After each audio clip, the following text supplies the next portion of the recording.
Hi, I'm Dan Gable with Shore Murphy and Associates of Casey, and this is another episode of Big Agent in a Small Town.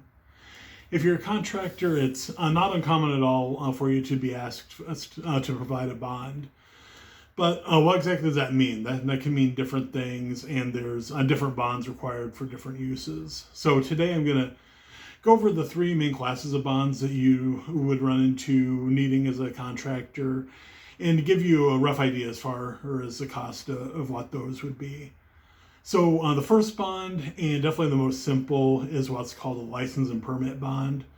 For example, in the state of Illinois here, where we're located, to be a licensed roofer or licensed plumber, you have to have a bond with the state of Illinois.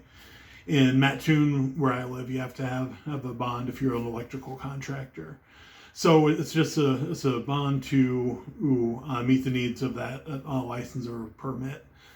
These are pretty basic bonds, like I said. Normally your costs on them will be, most are going to be $100. The very high end is like $250 if it is one of the higher end license and permit bonds. It's something also that can be done pretty quickly as well too. So those are the most simple and probably the most common as well.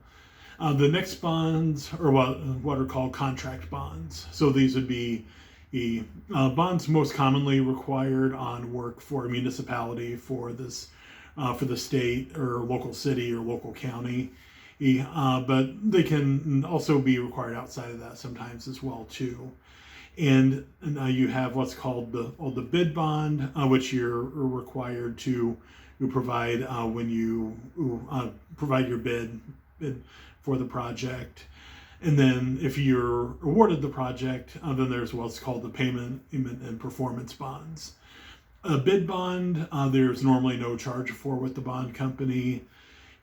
On the performance and payment bonds, you can figure about 3% of your bid amount for the premium. If you start doing more and more jobs that require contract bonds, you can get a lower rate after you build up a program with a bond company. But that's kind of a good general guideline in the beginning. Jobs that are $750,000 or less, there's minimal underwriting, normally just based on your credit. If you're doing jobs over that, then there's some more things required, like company financials and things like that as well too for approval. You can watch my video I did earlier on performance and payment bonds to get more information on those in particular. The last bond that you may run into as a contractor is what's called wage and welfare or wage and benefit bonds. And basically what that would be, if you're going into a contract with a union to use union employees, is that the wage and welfare bond is a bond that's required to guarantee that you'll provide payments for things like union dues and benefits for those union employees. Depending on the amount of the bond, those will start at normally $750 to $1,000, and then the amount will goes up depending on the amount of the bond required there. If it's on the lower end, it normally is just a credit check as far as the underwriting process. Pretty simple there.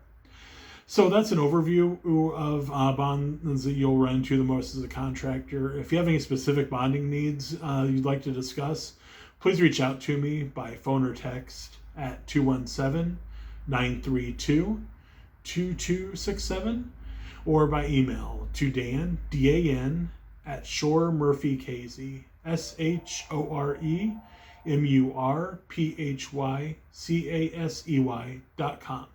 Thank you.